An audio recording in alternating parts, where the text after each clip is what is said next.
what Auckland showed you is definitely injuries is becoming a factor with, a few flight controllers going down, a few strategists going down. The level from the top line to someone else is getting quite big. Obviously, you've got respect for how things are done and been done in the past. I think when you're at the top, you have to work ultimately harder. Everyone in our team's motivated to try and be better at their job, and then ultimately we will be better as a team.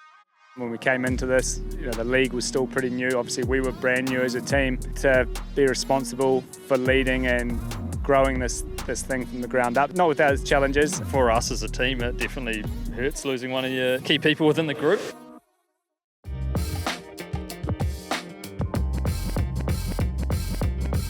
Welcome to SailGP One-on-One. I'm Lisa Darmanin, and today I have two guests, Peter Burling and Blair Tuke from the New Zealand SailGP team.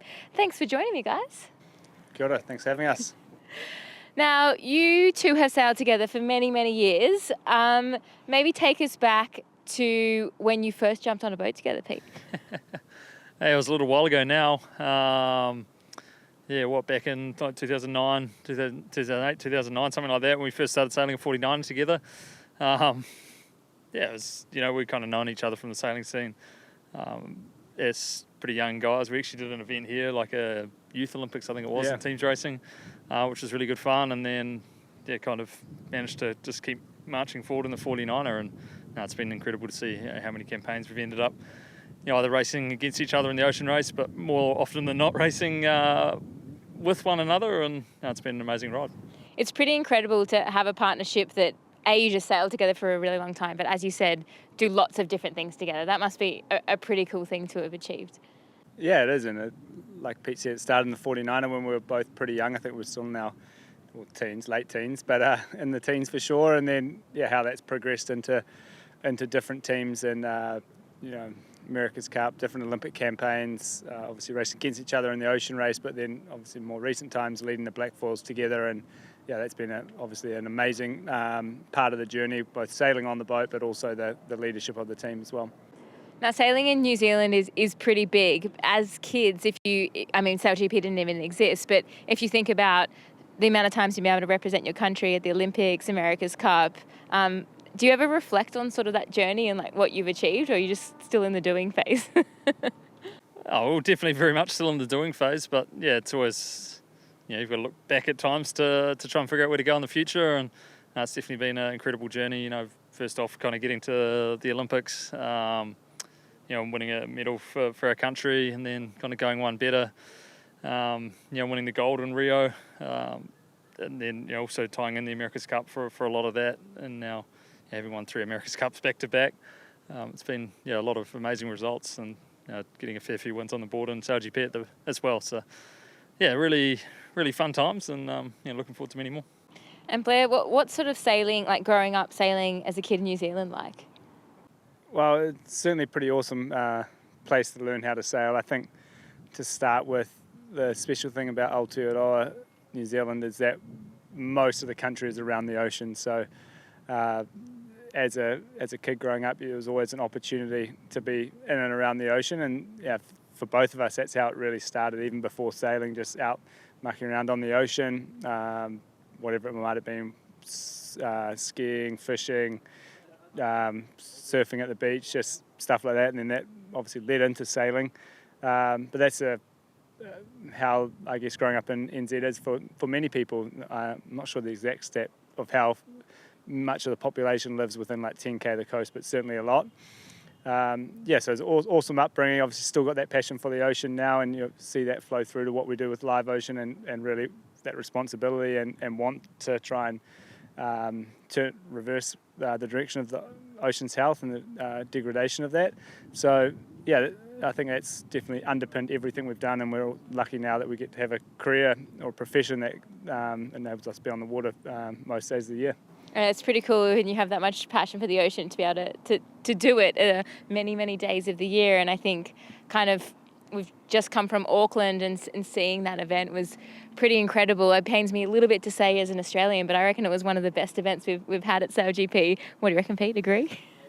Yeah, well, I think atmosphere and spectator side, I think it's the best event we've had, hands down. I really love those events where the tech site, the race stadium is all downtown, and we got I don't know the exact stats on how many people, but 25,000 over the weekend. 25,000 over the weekend. Yeah, I think that's a record for a sailing event. But just the way that the whole city was just buzzing during that event. The amount of people that were brought into downtown pretty early on in the year when it's normally pretty quiet was incredible to see how much of an impact SailGP's having on or had on Auckland. And it's just amazing how excited people still are. About how cool that event was. So, just amazing seeing the support grow and grow back home. Yeah, it was incredible. I think people were sort of queuing up at 6 a.m. when the crane started just to stand and watch. What did it mean to you, Blair? Obviously, Christchurch was amazing as well, but to kind of see the amount of people that were there just so interested in the sport and in you guys. Yeah, well, I think if we talk about this one being the top, I think some of the Christchurch events have been right up there too. They were epic sailing down there. The crowd down there was awesome. But as Pete mentioned, I think what was really unique about this, and it's really the staple of what the league's been trying to do for years, is bring it, make it super accessible to people. And having a sailing race like this in downtown Auckland was a great way to do that. Obviously, there was all the people that came through the gates to watch in the grandstand and in the villas and the Adrenaline Lounge. But then if you looked around the city, there was thousands and thousands of more. Surprised there was no crashes on the Harbour Bridge. Maybe there were, but I didn't hear about them. Wasn't reported. That would have been a good seat, bird's eye view from up there. But it was so good. I think, like Pete said, the city was buzzing, and for us, we kind of had two hats on. Right? We were so proud that to have such a good event for Auckland, like it has been many places around the world. There hasn't been a lot of sort of high profile events that bring a lot of people together, and that's obviously very good for the economy. So for Auckland, that was very good. And then obviously if you put our team hat on for the league, it was awesome that we could put it together, an event that was really something that so many people in the organisation have worked towards for ages. Yeah, it was incredible, I guess, watching people arrive and people leave. Everyone was just having the best day ever and so excited. And I mean, you guys won in Christchurch. That was incredible to witness. It would have been, I don't know, pretty tough. You want to win wherever you are in the world, but I imagine Auckland was a little bit tough to not make that final for you guys. Yeah, it's been amazing to see how high the standards are now on the Black Fours on our team, and how many people have said, what a terrible event it was for us. And we still ended up fourth, so it wasn't the end of the world. Just missing out on the final to the Spanish. For us, obviously first kind of windy-ish event with Leo on board, new flight controller. We've had a lot of little churn in the team, so it's been incredible to see the way everyone's improving and growing. And we really feel like we're on a super steep part of the learning curve at the moment. So it's great to see that in the first day, cap off with that awesome win in race 4. And then we had a couple of issues with the boat, which really hampered us on the Sunday as well. Missing a lot of the build-up, and then being late to that second start, just with tech team on board the boat till about a minute to go. So really tricky event. I think we did a good job on the damage limitation, to be honest, and excited to have another crack here. I know this thing's going out after Sydney, so probably going to cut this out. Excited to see what Sydney have a hold. Mate, so good to get stuff one on the whole in Sydney. I mean, I'm sure it'll be fun to give the Aussies one back here in Sydney. So we'll just skip over that and see what happens, eh? Great to get a win on the board, though. Obviously, T-foils, big change for the fleet. One thing that I find quite interesting that you guys were really at the top of the game all last season, pushing. You're obviously going through crew changes, but everyone's sort of going through this reset change with the T-foils. Is it a little bit easier now because you've got big jumps to learn and everyone else is on this steep learning curve and you just got to learn quicker than everyone else? Or was last season still, you could feel like you were one step ahead of everyone? I think everyone's learning the whole time, right? We get such a little amount of time sailing these boats that, even when nothing's changed from one event to the other, you're still in this, really going back over your notes, looking at all the data and trying to make sure you get back to that level you were in the event before. The T-foils has obviously added a whole other element to racing with having to deal with the cant, what we call for the board going sideways. We obviously had the rake and up-down before. But, it's just added one more layer in the complexity of how we sail these boats, which I think, everyone's really enjoying to a certain extent. But, I think everyone's just kind of all the teams have just stepped back a little bit on their learning curve. So you'll really see, I think, teams, nail it over the next little period and then jump to the front. And, that's what we're working really hard to be the one that's doing that. It did look pretty loose at times in Auckland, I have to say, for everyone. I don't think anyone was doing the best job rounding up around the bottom mark. I'm not sure what was going on down there, but you definitely saw some pretty spectacular good highlight crashes. package. Yeah, exactly. I think one thing that's quite interesting is you guys have had so much success over your sailing career. You've kind of been at the top and everyone's always chasing you. How hard is it, Blair, I guess, when you are at the top to keep pushing and keep learning and getting those 1%ers? Well, I know it might be a bit cliche, but I think when you're at the top, you have to work ultimately harder. You don't want to go backwards. It's I think in general this competition's super tight, right? So that's without saying it, and we've been done a good job in the last couple of seasons of being one of the teams that have led the way, and I think especially last season where we strung together a lot of good performances in a range of conditions, but yeah, you have to keep trying to improve. You never want to stand still. Everyone's trying to get you, and you just have to keep charging forward. And it's what the motivation is because you know how sweet winning is. So you don't want to feel it the other way. So obviously we had to taste what that was like in Auckland, which wasn't that nice with the Aussies winning on home waters. But yeah, I think in general, everyone in our team's motivated to try and be better at their job, and then ultimately we will be better as a team. So we keep striving towards that, and it's pretty exciting where we can go. Maybe if you can give us a little insight into what's that like. I think as a team you guys are super innovative, always kind of looking at different ways to do things. Is that sort of just integral to your team?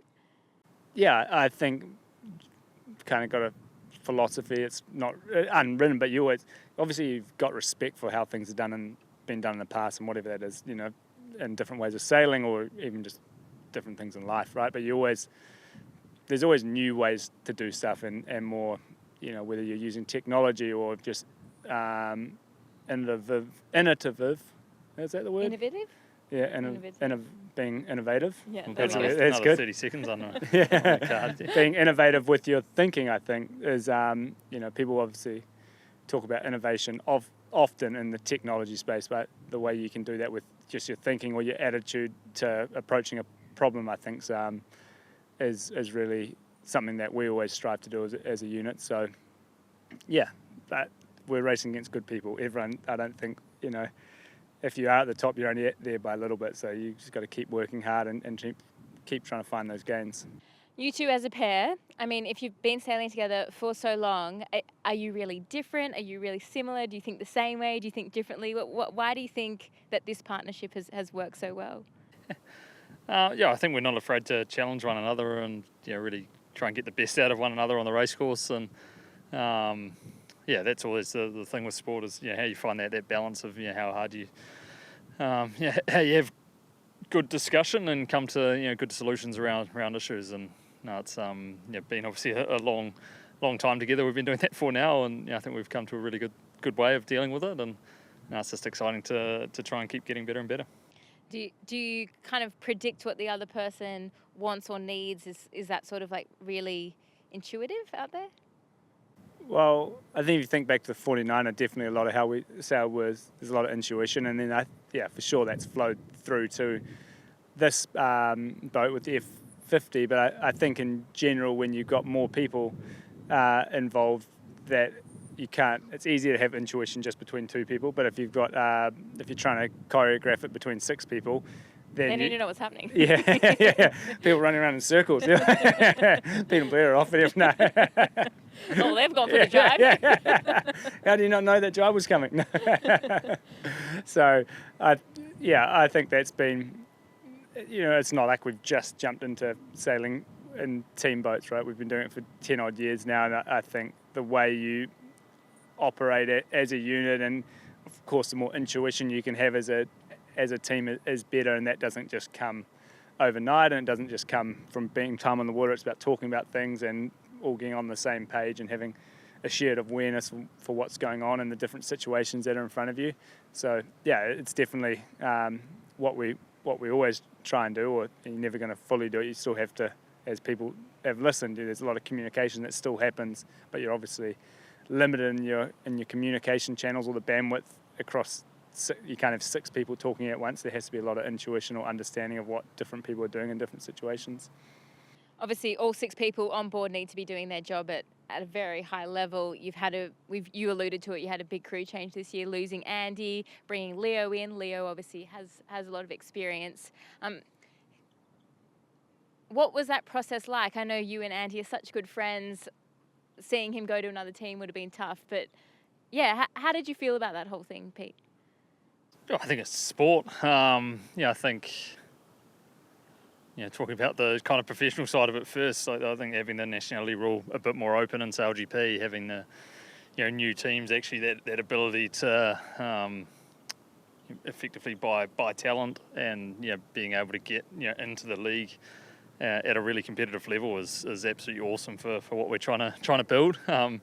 Obviously for us as a team, it definitely hurts losing one of your key people within the group, but in the same light, you've got to encourage Andy to do what's right for him and his family, and make the decisions off what he's dealt with. And I know he's really excited by the new challenge, and for us, really the silver lining's been getting Leo into the team, having a fresh face, having really a lot of energy coming into that group, and I think we all feel that excitement and that challenge now of building back past where we were, and it's super exciting times ahead, I think.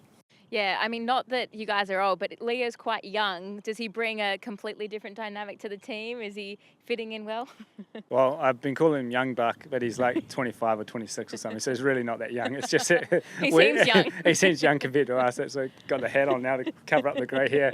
But no, he's like Pete said, he's brought in a great energy. He's someone with a huge amount of experience in these boats at a reasonably young age still, which is difficult to do. So, but his attitude to learning and to contributing to the group's been great. And we're still right at the beginning of our journey. So it's pretty exciting what we can do as a group, and as we gel and figure out how to get the most out of each other and how to work the best as a team, then we're going to be in a great spot. So it's a cool journey to be on at the moment. Now, we kind of touched on how you guys are a sailing pair, but you share this unique role as co-CEOs as well. What sort of it like being able to lead your team, obviously off the water as well, and do it together? Is it nice to have like good cop, bad cop? Like how do we run things at the Blackfoils? Yeah, I mean, mainly at the Blackfoils we divvy up and take on certain areas. Obviously with the sailing roles, you end up relatively busy at times. So we're really lucky we've got a wider group behind us that can really lead certain areas within the group as well, and really push them forward. And I think we've built a really cool brand with the Blackfoils now, and just excited to see where we can take it in the future. Blair, what's it been like for you to take more of a leadership role? Oh, it's been really fun, challenging at times, for sure. I think when we came into this, the league was still pretty new. Obviously, we were brand new as a team, so to be responsible for leading and growing this thing from the ground up, it's awesome thing to be a part of and to lead. But it's not without its challenges. You're in a super competitive market in the sports industry, and the league's done an amazing job of growing pretty fast really in the last 5 years, and I think we can be really proud of how we have alongside that. Obviously each team's kind of gone about it in their different ways, but how we've grown it as a team. The Blackfoils, we changed the name a bit over a year ago now, and that really gave us a little bump up, and now we're just really starting to build that equity within the team. And it's pretty exciting, to be honest, the journey that we've been on and where the business can go. Obviously the performance side or the racing's epic, but just the style of or how the league runs and these teams within it, it's a pretty exciting place to be in. So we're really motivated to keep growing the team as a brand and see where it can go. It's an action-packed season this year. Obviously, we've got a couple of Southern Hemisphere events, and then we're heading overseas to America and Europe. It's a big 2025 season. What's going to be the key to being able to get in that final at the end of the season? Like, consistency obviously is important for you guys. Like, Is there anything that you look at with such a long season? Is it different with toll boats? Is it different with more events? Yeah, I think there's a lot of factors to getting in the final, and yeah, I don't think you just want to get in the final. You obviously want to be there in really good shape. Yeah, looking at the Middle Eastern event so far, it's been probably at the lighter end of the wind strength. So I You think like the Middle East? You do yeah, well we've there. gone well in the Middle East Yeah, recently. gone On a very good well. roll there, so that's definitely a positive. But I mean, there's so many factors, right? There's what Auckland showed you is definitely injuries is becoming a factor with a few flight controllers going down, a few strategists going down, and now really the level from the top line to someone else is getting quite big. So it's really trying to figure out how to resolve that within your teams. Obviously, keeping the boats apart is a massive one. If you have a major crash, as we've seen so many times, it just costs you so many points. So definitely trying to just take that extra bit of space between the boats, and then also just trying to be consistent, trying to win the races when you get the opportunities. Get wins on the board, but also like we did in Auckland, trying to really cap the losses to a minimum and save points, as I'm sure come the end of the season, like it was last time, for those last couple of spots in the finals will be pretty tight. Well, I have no doubt you guys want to win, but the racing looks pretty fun and pretty epic. Do you have a good time out there? Like, how good is it out there? Yeah, it's awesome fun, and as the fleet and all the teams get to a higher level, you really get punished for your mistakes, which is what you want in sport. You want to be pushed to the limit and have to be on top of your game to win, and that's certainly the case now. So just excited by what's ahead this season, excited with the growth potential we have as a team, but the challenge of just trying to, like Pete said just a second ago, really be consistent throughout the season and take the opportunities when they come. Well, thank you both for sitting down with me and having a chat. It was nice to not just talk about the racing, but talk about your journey so far. So I really appreciate it, and good luck for the rest of the season. Cool. Thank you very much for having us. Well, that's it for another episode of 101. We'll see you next time.